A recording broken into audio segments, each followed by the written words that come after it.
just out walking the property, looking at everything I've got to do. Chickens have been put away. Guineas are still out clowning, eating the grass seed and the bugs.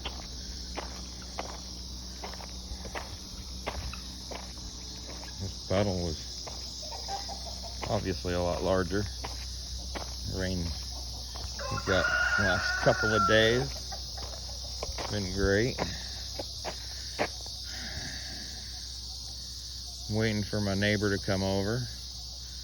He's gonna bring a 10-foot mower deck out and take care of this issue that I got going on out here. We had one of his bulls out here over the winter time.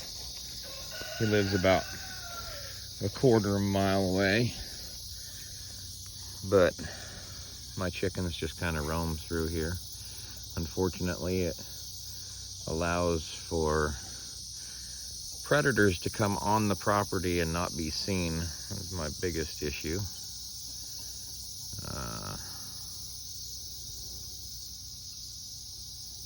But, you know, solve your problems with other people's problems, as a friend of mine says. We'll put some cattle in there again, and the weeds will go away.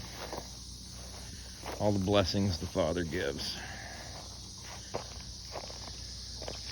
When I was talking about my chicken coop, this is what I'm talking about. It is coming down. I had to open up the side to allow the airflow through there in the heat of the summer. And then I put those panels back up. When the winter time comes, the tarp hanging on the inside provides an insulation between the tin and the floor, so it kind of traps the heat up there.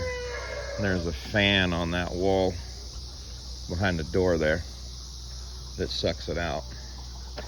But this is what I had to work with when I got here, and life happens, but that's about to change. We're going to do some renovations here.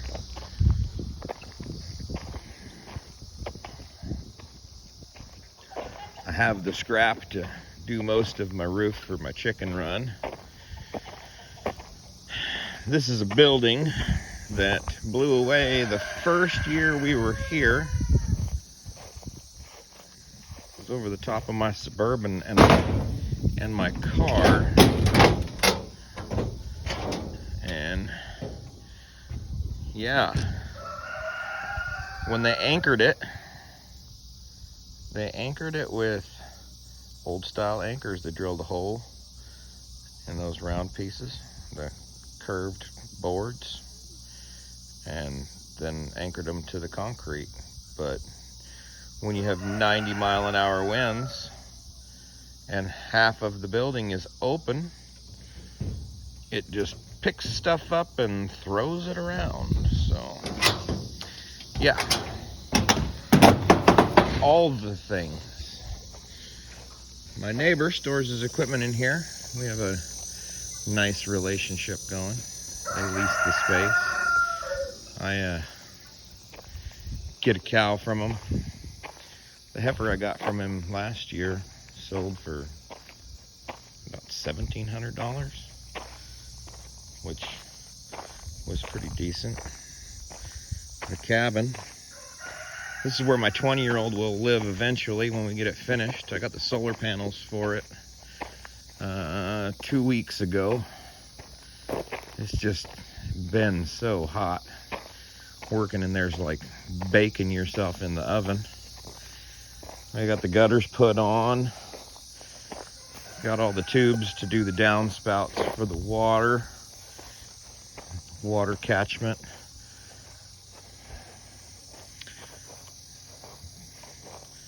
Planted some of my trees out here from the Forest Service. It's another sandhill plum. It's not doing as well as the ones up in the other yard. I gave my son free rein to do some planning back here, and you know, if you don't stay on them, they won't do anything with it. We've got black walnuts growing out here. Eventually, these will be tall enough to produce a windbreak. The moles are pretty bad out here for some reason.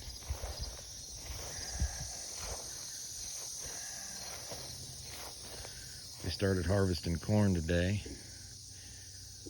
All of this out here used to be part of the property that I own back in the day. And I'd like to be able to purchase it back eventually, but we'll see what happens. Another black walnut. So part of garden prepping for the year,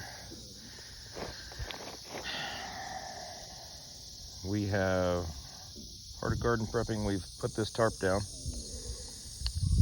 to kill all the weeds. And I need probably 4 more in order to get an actual garden in out here. Stuff grows really well. This is a low spot. I get drainage comes through here, so the water stays. I mean, you can tell the difference in the vegetation. Obviously, that stays wet longer. Been running an air conditioner out here on generator power when I can't work. I don't know if this is open. Oh, it is. So, a work in progress. It's pretty toasty in here. I have an attic fan for the other side to help draw the heat out through the attic space. It's still open because I haven't put the panels over there up yet. I picked up those are the solar panels for this Endeavor on my downspout tubes. Got some solar powered lighting. Yeah, but it is nice to sit out here. Got a nice porch. Nice view of the property.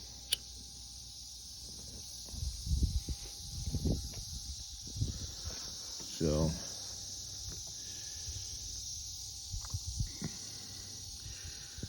I used to get overwhelmed trying to do it all. The first year that I bought this place, I went in and started cutting all this back behind the fence over there with a weed eater, and then stacking it in a pile to burn it, and burned myself in the process. Spent 3 days in an intensive care fire burn unit down in the trauma ward. And yeah, doctor said take it easy. They had home health come out and look at me, and after home health visited me that first day, I was back out here doing it again, because who else is gonna do it, right? In the long run, it took 2 weeks for those burns to heal. I have some scarring left, but that white building over there, the previous owner used it for separating his kids and the nannies, but they were dog kennels at one time for an owner previous to him. And then the barn has 2 horse pens in the corners. And this out here was an equestrian arena. So when there's no weeds in here, you can actually see the auto waterer that is feeding the cottonwood tree over there by that pole.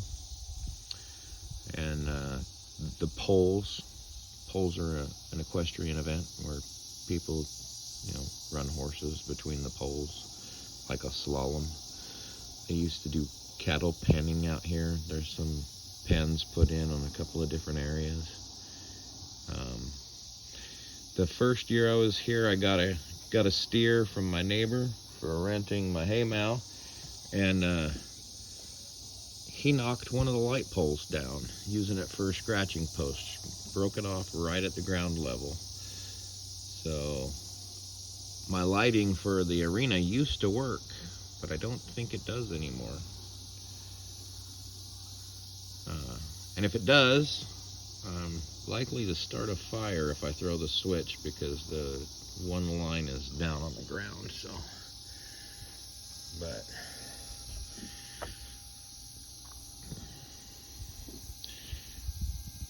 praise Yah, this sucks, as a good brother says. Lots to do, not enough hours in the day, but why stress? One task at a time, one foot in front of the other. I just like sitting out here watching the sunset.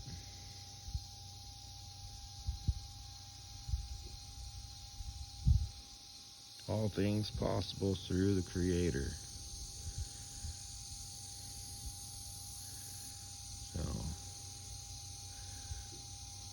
I just do my best to praise the Father, thank Him for what He's given me, try to steward it to the best of my ability. I was mowing out here earlier, but my son didn't roll the hose up. So I got out by the hydrant over there and wound up wrapping my hose up around the mower deck. I guess that just goes to show you, walk the property when you're gonna mow it and make sure everything's out of the way. Do your diligence. But hey, you know, I have a well. I'm also on city water. Yeah, he raveled that hose up right in the middle of where I mowed. Here's another sandhill plum. This one's doing pretty good. Praise Yah.